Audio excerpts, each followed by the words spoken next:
Hey folks, Poster, welcome back to another Pokemon Master video, and today I thought I'd go over some sync pairs that if you're new to the game, if you're, just returning, or if you're, more or less free to play, right, that some sync pairs you should probably focus on to get you either started or, in the long run that would benefit you a lot, right? So, anyways, yeah, let's get into this, and starting with, the list of sync pairs, we have the first sync pair that you ever get, which is Pikachu, the one that you start with, and Pikachu is incredibly powerful, incredibly important, especially if you're much newer to this game, because Pikachu, even though Pikachu gets slightly out, well, I wouldn't say slightly, Pikachu does get outclassed later if you do get dupes for Skyla and Swanna, right?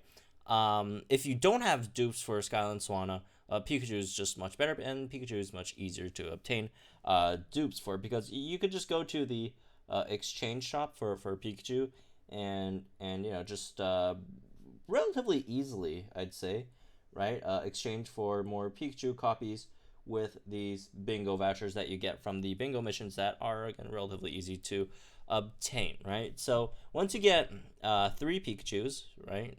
Not that including the one that you start with, so I guess, or actually not including the one I start with, so I guess you need 4 total. Once you get 3 Pikachus, you unlock the whole grid, the whole sync grid, and you get access to some of the most important things on his grid, which is mainly Potion Master Healer over here, 2 Potion Master Healer nodes, and you also get Potion MP Refresh. Everything else is nice to have, right? You get Thunder Shock Move Gauge Refresh, you get Thunder Thunder Shock Hostile Environment, which increases your chance to paralyze the opponent. But the reason why Pikachu is so powerful is due to how useful and strong Potion is in this game. Potion is incredibly powerful, and Pikachu's is even more powerful because Pikachu has Master Healer, which gives you an extra 20% if you pick up both of these to your Potion that heals every time. And there's 2 potions, so that's an extra 40%, which is basically an extra potion, right? And Potion MP Refresh gives you a chance to get even more potions, right? So 40% chance for that to happen. So Pikachu is probably your number one option that or target that you do want to kind of sort of raise up and spend some resources in, right, in terms of sync orbs and all that stuff. You mainly just need to get like this potion line. Getting like the other stuff like Move Gauge Refresh on Thunder Shock is nice too, Hostile Environment, but it's not as important as any of this, right? And Pikachu, like, not only is it a really, really good healer, it's also a decent damage dealer as well. Its damage isn't terrible, right? You could go run some Thunderbolt kind of setup. You could pick up Paralysis Synergy. That's an extra 50% to your damage on Thunderbolt, right? And yeah, it's you could use it as a support, which is what folks mainly use it as, right? A potion support, or if you really, really need something to do some okay-ish damage, you could use Pikachu for that as well. So that's the first one we're gonna go over. And speaking of Skyla, let's talk about Skyla and Swanna. Skyla and Swanna is basically probably, at least a top 3 unit in the game. Like, Skyla is better than 99% of the, which is free. Skyla is free, right? Skyla is better than like 99% of the units that you get from the scouting, right? From spending gems. She's just incredibly powerful. And yeah, she's just overall super, super busted. And here's the thing with Skyla, though. If you don't have more copies of her, you should probably still stick with Pikachu first, because Pikachu just has better heals, right? At 1 out of 5, your sync grid doesn't have too much for Skyla. You have like 1 Potion MP Refresh, and you got Take Flight MP Refresh, and that's like about it. So you have to wait for specifically 3-star support candies that they periodically give out for free, right, from events. I don't think we have any up at the moment. We don't have any up at the moment, but they'll come in future. They cycle the free candies every now and then, right? So for Skyla, you definitely want to get some of those move candies before getting her to work. Although at 1 out of 5 she's still nice, but she gets like much better at 2 out of 5, and at 3 out of 5 she's just an absolute beast because she has 2 potion MP refreshes in comparison to only 1 on Pikachu, even though these are 2, right? But the odds, you get an extra roll on them, so it's much better chances for these. At 3 out of 5 she's just insanely powerful, and not only that, you also got stuff like Gust Staggerings. You could have a chance to flinch your opponent. Gust move, gauge refresh, all that stuff. Fanfare 2, sharply raises attack, vol out, synchros after using a sync move, and she is getting a 6-star EX, well, potentially, and it's not 100% set in stone yet, but very likely she's going to win the contest and have a 6-star EX version of her, which is going to be even more powerful. And like just at base, she gives you like plus speed and defense for your team, and she's relatively tanky as well. So she's also something that you have to look into. But again, she doesn't get like incredibly powerful until you get at least 1 or 2 of those 3-star support candies to invest into her. So there's that. Let's talk about some strikers.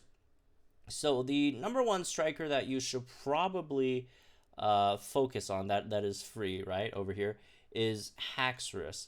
The reason why Haxorus is one of the strongest hitting free to play sync pairs, not the right, but it's up there sync pairs. And the other reason why Haxorus is so good is for clearing stages like Battle Villa, where you are limited in how many MP you have to spend. Because once you spend the MP on a move in Battle Villa, you don't get it back, right? Unless you use some like recovery item, which is very rare, or I wouldn't say rare. They're at a premium, right?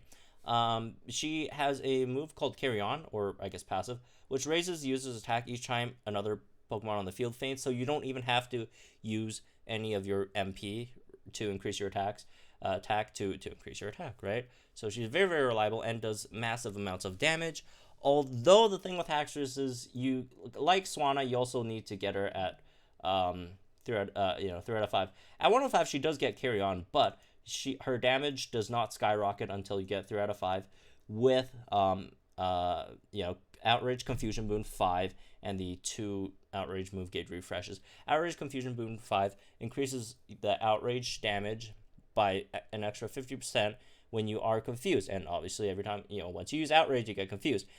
To remedy that, you use your lucky cookies to try and which one was it? I think was it Creamy? It's one of those lucky cookies. Let me for some reason escape my mind right now. But no, it's not Creamy. It's crispy. It's in the crispy lucky cookies, in either 1-star or 2-star crispy lucky cookies. You try to give her the lucky skill Lesser Confusion 9, or somewhere between that. Anything over 5 is generally not bad, which drastically decreases her chances to hit yourself in confusion, because if you hit yourself in confusion, that's not that great, right? But again, with lucky skills, you can remedy that. You get lucky skills from the Battle Villa, from the daily co-op Battle Villa as well. So this is okay. Maybe you won't be using her at the start, right? Necessarily, but once you get sort of established a bit, this is definitely the striker that you want to pick up. That is free. That will really just give you a lot of mileage. It's incredibly powerful. It's one of the hardest. Again, it's still probably like top 15 hardest, or 10 even hitting strikers in the game. So it's still very, very powerful, and it's something that you could work on, right? But again, you do need 3 out of 5, and there is a 3-star striker candy out right now. I don't think it's out right now. I think it's coming in a few days with a full force battle. So you could grab that and use it on Haxorus. But again, you do need 3 out of 5, not 2 out of 5, to get the extra confusion boon over here.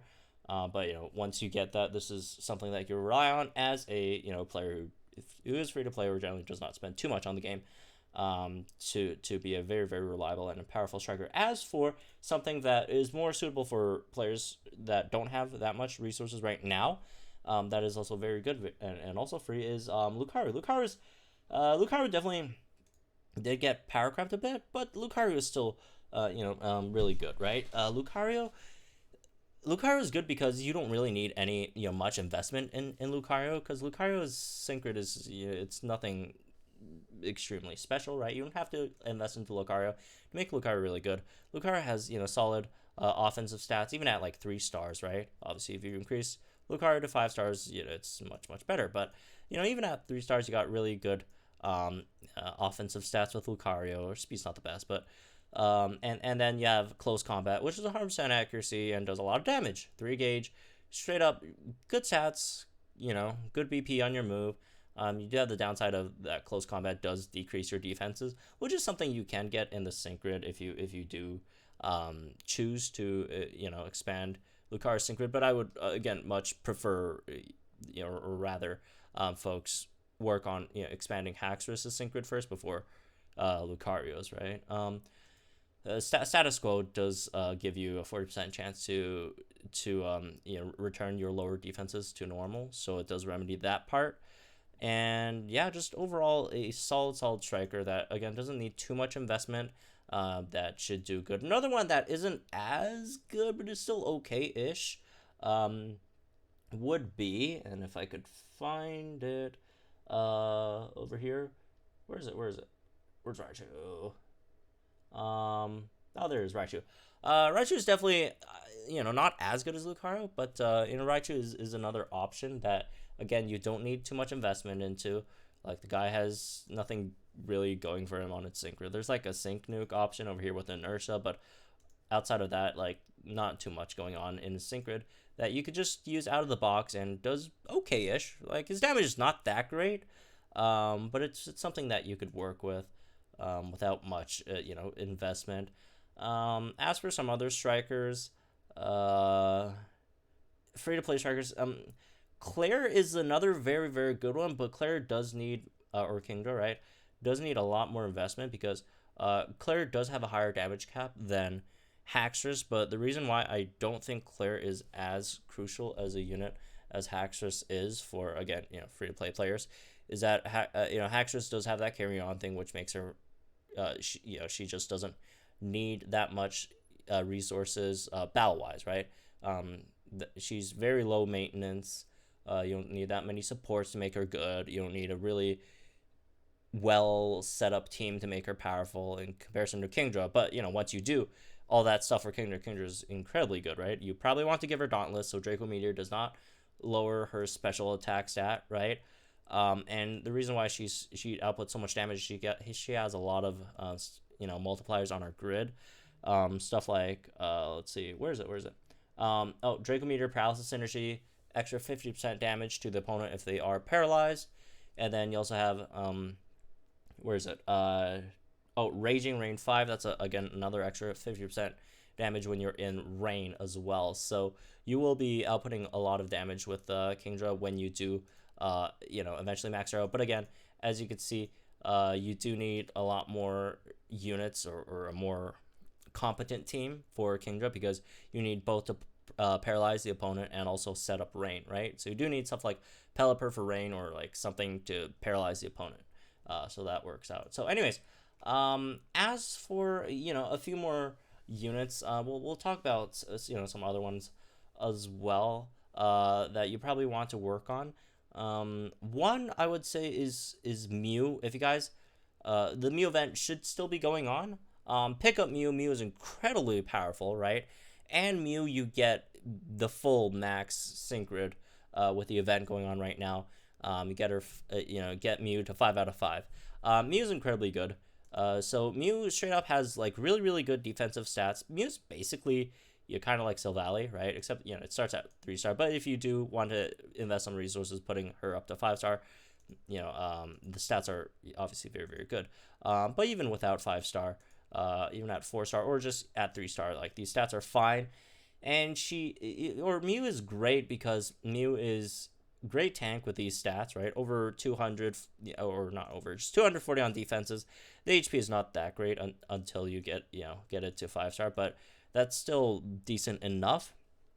And she has a free sync grid, and there's a lot of stuff on her sync grid. And you could also use her as let's talk about the tank aspect of Mew first, because as a tank, Mew has first aid, which is very, very good in Battleville, because after every stage, if you use first aid and it doesn't go back to under a pinch, when you complete the stage, first aid refreshes. Like, so the next stage you could use first aid again. So that's basically like, even though your HP stat is relatively low, you basically get a free extra, 40% of your HP with first aid every stage, right? Which is really, really nice. She also has an AoE debuff with Swift and Unfortuitous, right?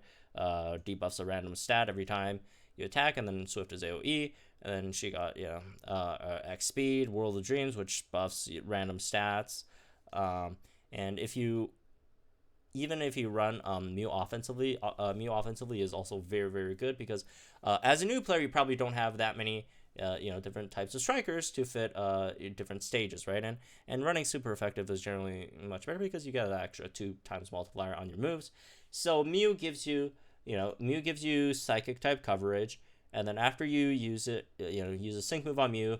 Mew gives you fire type coverage with Fire Blast, electro type coverage with Thunder, and then ice type coverage with Blizzard. So Mew gives you a lot of type coverage as well, and it's not like she does like mediocre damage on those moves. Mew does very, very good damage on those moves, right?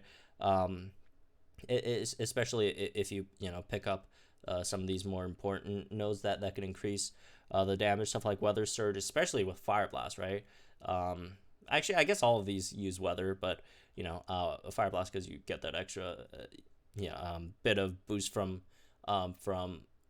Sunny to begin with, because Sunny Weather does give fire moves an extra 50%, and then you get an extra 30% from Weather Surge here as well. And it's just overall very, very powerful unit that you, again, probably want to invest your resources in as well, right? Let's see, anything else? Oh, where is Superior? Superior is another one, right? I don't think we could get more copy or dupes of her right now, which is unfortunate. I don't really know when they're ever gonna run back any like move candies for her, or because Superior is a 5-star, and I don't think they'll give out like 5-star move candies that easily. However, if you are new, Superior is fantastic. Superior has time to energize, and Superior did get outclassed a lot now. But if you're just starting the game, Superior is really, really good. Good defensives. I mean, the defense isn't like fantastic, but the special defense is phenomenal. The HP is great, right? It's a solid tank. Can't heal itself, unfortunately, but it could take a few hits. You got an X special attack all, and then time to energize, which time to energize, by the way, even at 1 out of 5, you have 2 MP refreshes. So you could always sustain that. You also have Energy Ball and Roll, which increases the chance for Energy Ball to decrease your opponent's special defensive stats, right? So overall, Superior, very, very good support for your team that you should probably, again, pick up as well. Another one is Starmie that I do want to talk about. Starmie isn't incredibly good at 1 out of 5, but if you do, increase, her grid, she gets much better. She with the where's the catch if you can NPR. Oh, you get catch if you can move MP refresh at 2 out of 5. She heals. She gives gives a unit evasion and makes them gradually heal, which is great. But I would probably prioritize Skyla over Starmie first, right? Overall. Another good one, if you want to use any of your tech move candies, is Torkoal. Torkoal's fantastic, great physical tank. It has Will-O-Wisp, burns the opponent, and even though its strongest move is like a 1-gauge move, Ember it gets so juiced up because you have extra 50% on Critical Strike 5, 50% on Burn Synergy 5, and another 50% on Burn Synergy 5 as well. Torkoal hits like a truck on a 1-gauge move, and also tanks very well also. So that's probably just the ones I'm going to mention that are free to play units.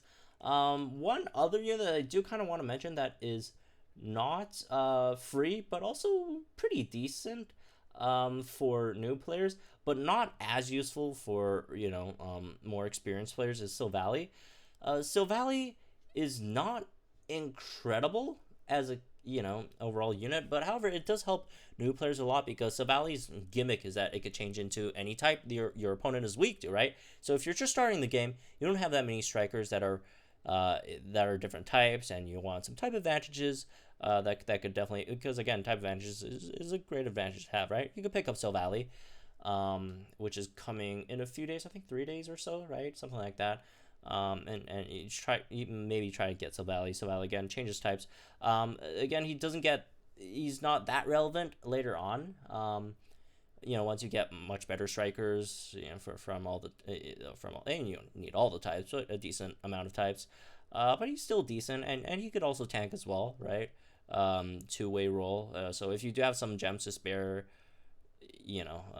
Silvally is or Gliding Silvally is something that could cover a lot of weaknesses for you. However, it's really really bad in harder content that has for example the stages that give you more than just one row of opponents. Since it only has one move point or MP on the on the trainer move that helps it change its type, right? So it means that once you change your type, you can't change your type again for the rest of the battle. So if if you eliminate one row of opponents, they send another row, and then you just can't really do much about it. And then Silvally's damage is not that great, and especially not that great when it's not super effective. So you might have some struggles there. But anyways, yeah, that's what I hope you guys enjoy. Just some units I thought I'd talk about. A sort of mention for folks who are either starting the game or maybe have been playing for a bit but are still struggling against some content. If you're free to play or so, right? So, anyways, again, that's what I hope you guys enjoy. Let me know guys think in the comments down below. Like and enjoy this video, subscribe to the channel for some more Pokemon Masters content. I'll see you guys in the next one.